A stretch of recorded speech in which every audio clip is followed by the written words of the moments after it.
bem? Está começando mais um podcast aqui do Grupo Marca. E hoje nós vamos falar com a jornalista Cris Dunzer, que atua na área de comunicação de empresas atualmente. Cris, muito obrigado por ter aceito nosso convite, tudo bem? Tudo ótimo, eu que agradeço o convite, ter a oportunidade de falar de cliente, principalmente no mês do cliente, é muito bacana. Pois é, Cris, a gente estava conversando aqui que durante muito tempo o foco das empresas foi vender mais.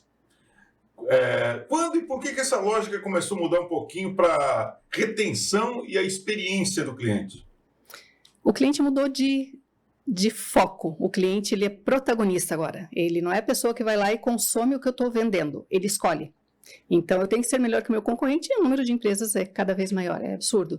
Então, se eu não tiver algo diferencial, e o bom atendimento já é o comum. Eu não espero menos que isso, né? Eu preciso ter algo a mais. Então, o cliente se coloca num lugar realmente de centro da atenção nas empresas. Você acredita que o consumidor brasileiro já percebe essa mudança ou ainda estamos atrasados em relação a outros mercados? Ele percebe no nível de exigência, né? Porque eu acho bem interessante. Quando a gente reclama de algum produto, a gente vai na mídia e coloca em alto e bom tom para todo mundo ouvir. Quando a gente percebe alguma coisa boa, a gente dá a mão para quem está nos atendendo, diz parabéns, foi muito bem atendido, mas isso não... dificilmente alguém vai voltar na internet e vai dizer que fui muito bem atendido na produtora marca. É difícil. Então, eu preciso ter muito esse cuidado, e a gente, inclusive, cuida quando tem alguma coisa negativa. Tanto, só ver o relacionamento do site Reclame Aqui. O número de atenção que tem lá, o cliente está muito forte lá e a empresa está olhando lá. Se o meu cliente está indo lá reclamar, opa, sinal de alerta. Aliás, essa é uma ferramenta muito interessante que as pessoas cada vez mais usam, né? Hoje é muito comum na internet, né? Você vai comprar um produto, adquirir um serviço, vamos dar uma olhadinha no Reclame Aqui e outros aplicativos semelhantes para ver se tem um histórico de reclamações. Então, é também uma preocupação das empresas ter certeza que o nome dela não está lá ou se está com alguma justificativa boa para responder aquele cliente insatisfeito, né? Com certeza. Pergunto para ti, quando tu vai em algum lugar, tu não olha a classificação desse restaurante ou de um hotel, alguma coisa assim? Tá na mídia. Sem dúvida. Até para evitar surpresas. Exatamente. Né? O conceito do cliente no centro virou quase um clichê, né? O cliente como o centro das atenções. Mas, Cris, me diga uma coisa, o que diferencia na prática quem aplica isso de fato e quem só usa isso como discurso? Porque o cliente sabe, mas para quem não é cliente ainda, né, talvez seja verdade aquilo que a empresa está oferecendo. Exatamente. Prometendo, né? E é um discurso bonito, né? Nossa, o cliente está no centro das atenções, eu vou cuidar desse cliente. Mas às vezes é só discurso mesmo. Quando a gente realmente tem esse cliente no centro, e daí tem pesquisa de satisfação, como tu acabou de falar também, eu mudo um pouco a minha lógica. E daí a gente tem várias empresas, inclusive fora do país, né? Acho que a Amazon é o maior exemplo disso, que vai se adequar ao que o cliente está pedindo. Eu não vou vender o que eu produzo e passo adiante. Eu vou vender o que o meu cliente realmente está precisando. Eu vendo uma solução. Tem um nome em inglês muito legal, que é o Customer Success. Ainda é visto por muitos como pós-venda. Por que isso é um erro estratégico, afinal de contas? A falha é que o cliente ele não vê pré e pós-venda. Ele entende uma jornada. Então, se eu tenho qualquer gap nesse meio do caminho, vai dar problema. Então, eu não posso pensar no Customer Success apenas num pós-venda. Eu tenho que ver lá desde o início, porque é lá que está plantando a expectativa no cliente. Porque uma reclamação é a minha expectativa que não foi atendida. Então, se no início da jornada eu estou falando para o cliente, o teu tênis vai chegar daqui a 2 semanas, tu criou essa expectativa. Se tiver algum embaraço no meio, se alguém não estiver te avisando, que, enfim, não chegou por qualquer motivo, né, trânsito, translocamento, sei lá, alguma coisa assim, alguém está te avisando. Não vai chegar na segunda semana que tu vai estar esperando, de repente já está com esse tênis para ir para algum lugar e, poxa, não chegou. Então, é insatisfação, porque foi criada uma expectativa. O pós-vendas é interessante, mas tem alguns probleminhas. Por exemplo, a gente compra um produto ou um serviço e o vendedor promete entregar num determinado período e ele pode alertar que, por conta de algum imprevisto, eventualmente pode acontecer um atraso. Mas, às vezes, a gente compra o produto ou o serviço e vem aquela promessa de que em 15 dias está instalado e em 30 em franca operação. Beleza, aí você assina o contrato. Só uma informação adicional, nesse mês ele está com um probleminha, então aqueles 15 dias eu não vou conseguir manter, mas em 30 está instalado e em 60 como é essa operação. Mas daí você já assinou o contrato. Quer dizer, é uma grande frustração, né? Porque talvez não tenha sido uma fé do vendedor, talvez realmente tenha acontecido alguma coisa, mas é frustrante, né? Você ficar naquela expectativa e daí, em seguidinha, depois que você adquiriu o produto ou o serviço, isso não acontecer. Talvez seja a queixa mais constante de clientes da empresa, porque o cara que não comprou não sabe, mas quem Exato. comprou conhece a história. Sim. Quando a gente fala em setores mais tradicionais, assim como indústria, serviços locais, qual é o maior desafio, Cris, para implementar uma cultura de Customer Success? É muito difícil porque a gente vem de um mercado que está acostumado a produzir e vender. Sempre foi assim. Então, o Brasil está se adequando agora, fora do país já é muito comum, inclusive fora, quando se fala em Customer Success, tem empresas que têm o CEO e vem Customer Success, porque tem que estar junto com a presidência, né, vem de cima essa cultura, e toda a empresa, toda a cadeia tem que ter isso, não é algo exclusivo do Customer Success. Eu preciso que o meu financeiro tenha atenção no meu cliente, eu preciso que a minha importação tenha atenção no meu cliente, a área técnica tem que ter atenção no meu cliente, é uma construção.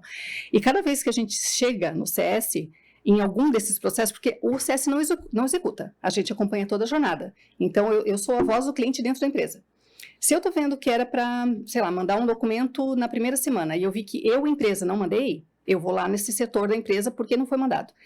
Então, é uma área que está atendendo o cliente e, ao mesmo tempo, está mapeando internamente como melhorar. E o processo interno, ninguém quer que mexa. Então, meu processo sempre foi assim, não vou mexer. Mudar essa cultura tem que vir mesmo de cima. Tem que ter isso no CEO, na veia mesmo da empresa, e o cliente está no centro, a gente vai mudar, e se preciso, vai mudar processo, porque o cliente está dizendo, isso aqui não está me atendendo. E se eu não mudar, o concorrente está mudando. Porque qualquer área de venda de empresa, eu acho que você vai concordar, funciona assim. Tem a equipe de vendas. Uhum. Vendeu. Eles querem que a entrega seja feita no melhor prazo possível para que o cliente fique satisfeito. Perfeito. E muitas vezes, quando você passa lá, você encaminha essa venda para o setor responsável por entregar o serviço ou o produto, não, você está maluco. Não tem a menor condição de a gente entregar isso.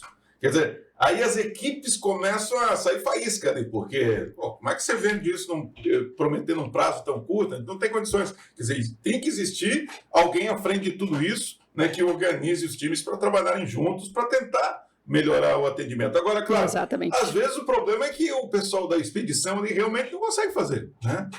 Por quê? Provavelmente falta de informação, né? Sinergia. A comunicação ali falhou porque o pessoal de vendas não sabia ou o vendedor prometeu mundos e fundos naquela, sabe? Quero vender, depois a gente resolve o problema. Daí você arruma dois problemas. O problema com os colegas da empresa, com o seu cliente. Mas isso é importante, porque é normal da área comercial ter esse intuito. E quando a gente tem o CS, colocou a venda no sistema, o CS entra em contato imediatamente. E daí a gente vai tentando adequar o cliente. Então ele falou, pô, mas não foi prometido. Não, mas realmente a gente está vendo aqui, a ideia seria entregar nesse prazo, mas eu estou vendo internamente que tem isso. Então eu já tento alinhar a expectativa do cliente. Porque se chegar lá na frente, ele vai ser um bom detrator. Que tem de gerente que recebe umas demandas e fica em pânico. Ele fala, como é que você prometeu um negócio desse? Você tá louco? Como é que nós vamos entregar isso? Não vai entregar. E tem muito disso, né? As empresas como a Amazon, por exemplo, tratam a voz do cliente como um pilar estratégico, né? O que as outras empresas podem aprender com esse modelo bem sucedido da Amazon? A Amazon, eles aplicam muito forte a pesquisa. Então, se eu tenho a voz do cliente lá dentro, e eu entendo, por exemplo, que o meu problema está na logística, eu vou fazer o contrário. Eu não vou, Amazon, tendo meu processo e entrego para o cliente. Se eu já entendi que eu estou com alguma falha aqui, eu vou primeiro adequar o meu segmento para o que o meu cliente está pedindo. Então, a Amazon é fantástica. Inclusive, eu tive um problema com um produto deles, e eu mesma liguei, e eles têm isso muito forte. Eles têm um único ponto de contato, que é o Customer Success.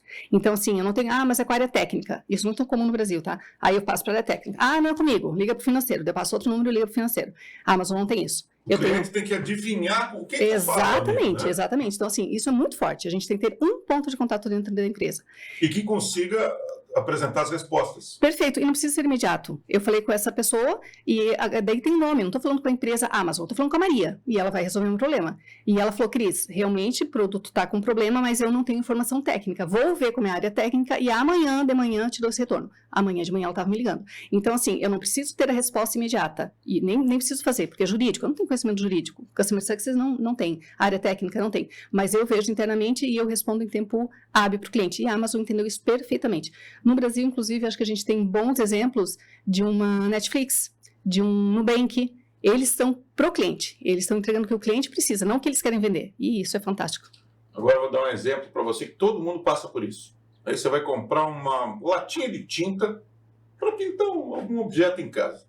Aí você chega lá na loja que comercializa tinta. Quanto sai a tinta? Essa aqui sai 50 e essa aqui sai 95. Poxa, mas que diferença, hein? Aí o vendedor diz, olha, esse 95 tem uma cobertura melhor, talvez não precisa passar tantas demãos, então é mais caro, mas ela é um pouco melhor. Vou ficar com a de 50. Aí o cara vai usar de 50, fica uma porcaria, ele pensa, poxa, por que eu não comprei a mais cara? O cliente hoje valoriza mais o preço ou a experiência? Ou isso ainda é uma coisa que não está muito definida na cabeça das pessoas? Como esse exemplo da tinta que eu dei. Eu acho, não sei se está bem claro para o consumidor, mas ele valoriza a experiência. Porque o preço pode equiparar. Agora, a experiência não vai, isso ninguém não vai conseguir superar. Isso também é outra questão que a gente vê. Às vezes eu falo, nossa, é caríssimo, mas eu vou uma vez na vida. Eu vou nesse hotel porque é muito caro, eu vou só para conhecer e não volto mais. Se a experiência for boa, eu saio dali já juntando dinheiro para o ano que vem. Então, assim, não é o dinheiro. Também, exatamente, a principal propaganda é essa. É um cliente satisfeito, primeiro que ele retorna, e ele fala pro outro. Então, é a melhor propaganda que tem.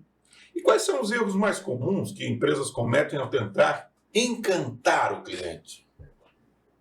Eu acredito que seja justamente essa parte que tu falou, da promessa, da expectativa. Então, na hora da venda, eu prometo, e a empresa é excelente, vai fazer a tempo e tudo mais, né? Vou dar criar uma expectativa e ela não vai ser atendida. Então, e porque é bonito. Então, eu preciso encantar, preciso mostrar 1000 facilidades.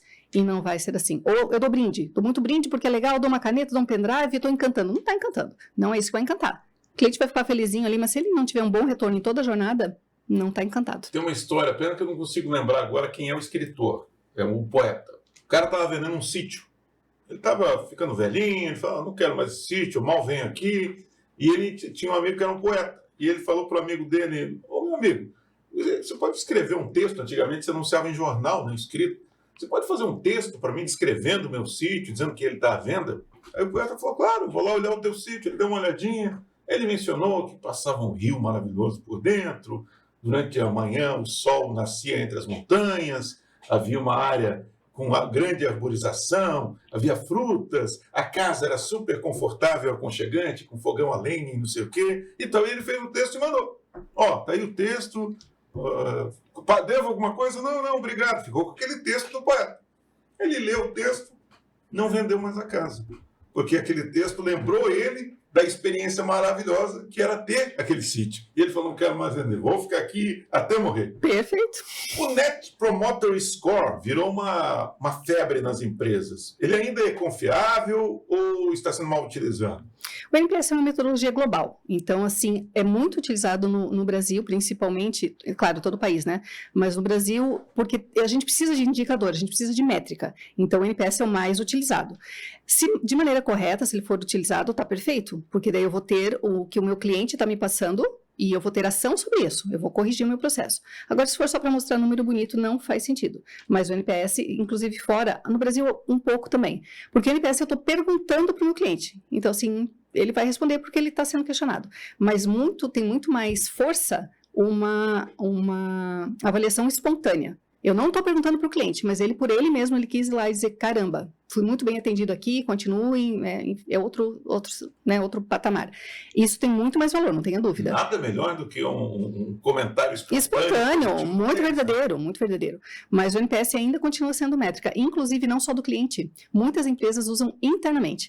Então, eu tenho o NPS para os funcionários. Se ele está atendendo bem o meu cliente, se o meu cliente, né, o cliente que eu atendi, respondeu que o meu atendimento foi bom, ele vai ter uma remuneração em cima, inclusive. Tem pessoas profissionais que ganham, que têm prêmio no salário, porque estão fazendo bem o serviço deles.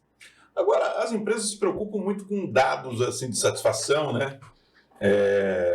E são relatórios que são realizados com esses dados. O cliente explica o que lhe gostou, o que foi positivo, eventualmente alguma falha e tal. Esses relatórios na gaveta não servem para nada, né? As empresas têm utilizado esse relatório de forma positiva para disponibilizar para os clientes ou para fazer correções ou ampliar um determinado trabalho que é bem visto pelo consumidor, pelo cliente da empresa? Com certeza. E às vezes para o cliente ele pergunta, né? Mas qual que é o NPS da tua empresa? Qual que é a satisfação, o nível de satisfação? E a gente consegue metrificar isso internamente, inclusive a parte de recompra, porque isso também, por isso esse cuidado todo e esse amparo pelo cliente. Um cliente novo, ele vai me custar, pode custar até 25 vezes mais caro do que manter o meu cliente, que eu já tenho. Então a recompra, além de eu estar fomentando quem já está na minha base, é a melhor propaganda que eu posso ter pro lado, né? Então, quando o cliente perguntou NPS, eu tenho um NPS satisfatório. O que ele está respondendo, eu coloco como o que está bacana dentro da empresa. O que é um detrator, que são as notas baixas que a gente recebe, a gente vai ligar para o cliente, vai entender e vai tabular. Então, tem a questão de churn. Por que tantos % deixaram de assinatura da Netflix? Vou correr atrás disso, vou entender. Por quê? Então, assim, várias coisas. Por que estava tão bom? Agora eu vou conseguir cobrar a Netflix, vai ficar mais caro. A Netflix, inclusive, introduziu uma técnica que eu acho maravilhosa. Que as empresas, o que as empresas faziam quando a gente queria cancelar uma conta? Enrolavam. Uhum. Semanas, a gente vai passar para o setor de não sei o que para a pessoa desistir. Exato. A Netflix, se você ligar, eu quero cancelar. Ok.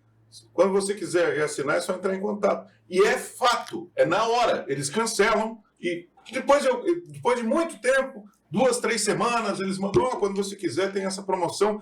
Mas não é uma coisa assim, sabe, uma pressão chata, como geralmente, por exemplo, os operadores de telefonia fazem. Eu acho sensacional. Eu não sei como que esse exemplo aqui pode ser aplicado, mas é uma técnica que eles introduziram que eu acho sensacional. Perfeito. Não sei se já teve essa experiência. Vai cancelar a Netflix na hora. E são super educados, não tem problema. Aí eles dizem, você vai ficar com o sinal ainda mais 4, 5 dias, não sei como é que funciona, e depois a gente vai e cancela mesmo. Para a cobrança, não tem pegadinha. Exatamente. Eu acho que isso gera uma confiança que a pessoa, eu vou voltar a assinar os caras que os caras são Exatamente, legais. Perfeito. Inclusive, falando de NPS, hoje o NPS maior no Brasil que a gente tem é a alimentação. O Lindt, que não é um chocolate brasileiro, tem o maior NPS, maior nível de satisfação do cliente do Brasil. Por quê? Porque é um ótimo chocolate e porque a qualidade no atendimento é perfeita. Sabe qual que é a menor taxa de NPS no Brasil? Operadores de celular e internet. Não é surpresa. Não tenha dúvida disso. Porque sempre pegadinha, te vende uma coisa, mas depois não é. Exatamente. Promete entregar coisa. E isso é todas as operadoras. Não vou nem citar uma ou outra, porque todas são mais ou menos iguais. Isso mesmo. Ô, Cris, o Customer Success deve ser a responsabilidade de todos, mas como é que faz para engajar toda a empresa nessa cultura para não virar só um discurso bonitinho, mas que na prática não é operacional? Isso também vai vir do topo, né? Não adianta todo o time estar engajado e o seu estar falando uma coisa diferente. E, sem dúvida, o número. Então, assim, se a gente mostra que tratando bem o cliente, o faturamento aumenta, eu não vou ter índice de inadimplência, eu vou melhorar de maneira geral toda a parte da empresa. Melhorando a empresa, todo mundo acaba sendo beneficiado.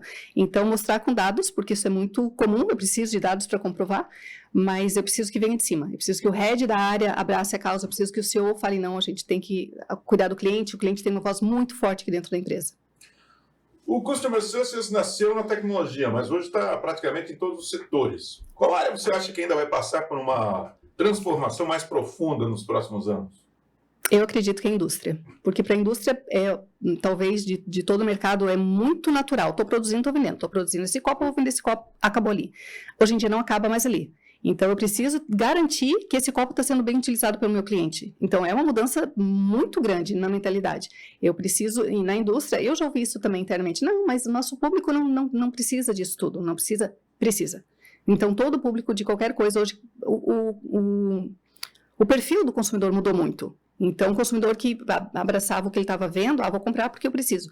Não, eu vou comprar, mas eu vou ver o que tem do lado. Eu não vou comprar físico porque pela internet é mais barato. Eu não vou comprar, eu vou alugar porque para mim é melhor. Então, assim, e muita geração que está vindo também. Então, eu vejo a geração Z hoje, e meu filho ainda não está chegando ali, mas ele fala, por que eu vou comprar um carro? se eu posso alugar, se eu posso ir de Uber? Por que eu vou ter IPVA se eu não preciso? Então, assim, mudança completa de comportamento. Hábitos de consumo. Muito, muito. Então, assim, cada vez que eu falo isso, eu preciso realmente estar engajando o meu cliente. Não é aquele cliente que comprava máquina antigamente.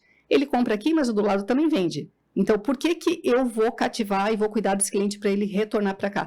É uma mentalidade que a gente tem que construir e quem estiver preparado vai sair à frente, não tenha dúvida disso. Na indústria tem muito isso, né? Negócios internacionais, por exemplo, e como determinado país que tem uma cultura de meio ambiente muito forte, então eles vêm visitar a empresa, aí eles descobrem que a empresa tem energia solar, legal, a empresa tem um sistema próprio de tratamento de efluentes, bacana. Quer dizer, são ações que são caras, ou investimentos caros, Perfeito. Mas que acabam sensibilizando o cliente do exterior, que vê nisso uma coisa fundamental, ainda que aqui no Brasil a gente não esteja no mesmo nível deles. Mas então Sem são dúvida. várias coisinhas que são caras, mas acabam ficando baratas com o tempo.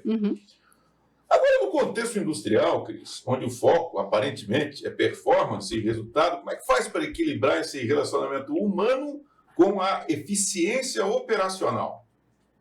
Em tempos de IA, mais difícil ainda, né? Então, assim, tá tudo muito, robô que responde celular, tudo muito automatizado e a gente precisa dessa velocidade. Então, o que antes se fazia com mais morosidade, estava tudo bem, hoje não está mais tudo bem. Então, pode ver no WhatsApp, eu respondo quando eu posso e eu mando mensagem quando eu posso. Agora, tem isso muito de imediato. Por que não respondeu ainda? Por que visualiza não respondeu? Porque eu estou atendendo cliente, porque eu estou em outra parte. É muito complexo, muito difícil. Precisa de tecnologia e, obviamente, é a melhor parte disso tudo. A automação está aí para isso, mas o que vai fazer a diferença é o lado humano, não tenha dúvida. Relacionamento ainda é a parte mais forte. Cris Dunza, quem está ouvindo e é empresário ou gestor, qual o primeiro passo prático para sair do atendimento reativo e entrar no modelo proativo? Eu tenho que mapear a jornada do meu cliente, porque é muito comum, e isso eu falo de maneira geral, a empresa, ela trabalha com o reativo. Quando o cliente reclama, eu vou dar atenção. Se o cliente não reclamou, está tudo ótimo. E não. E se eu tenho mapeado essa jornada do cliente, eu já sei onde pode ter algum gap, eu já me preparo. É o que a Amazon faz. Então, se tinha algum gap, por exemplo, na logística, ela já se preparou antes. Então, eu acredito que o melhor é ter essa jornada mapeada, onde pode acontecer algum gap, eu já me antecipo para não acontecer. Para trabalhar de forma proativa e não reativa.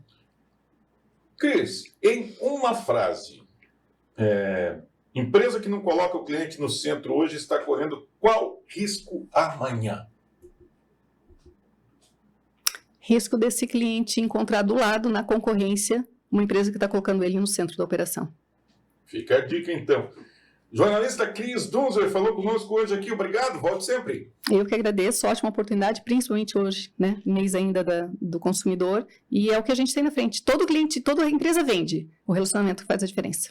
Muito bem, falamos com a Cris Dunza em mais um podcast do Grupo Marca. Até mais, pessoal.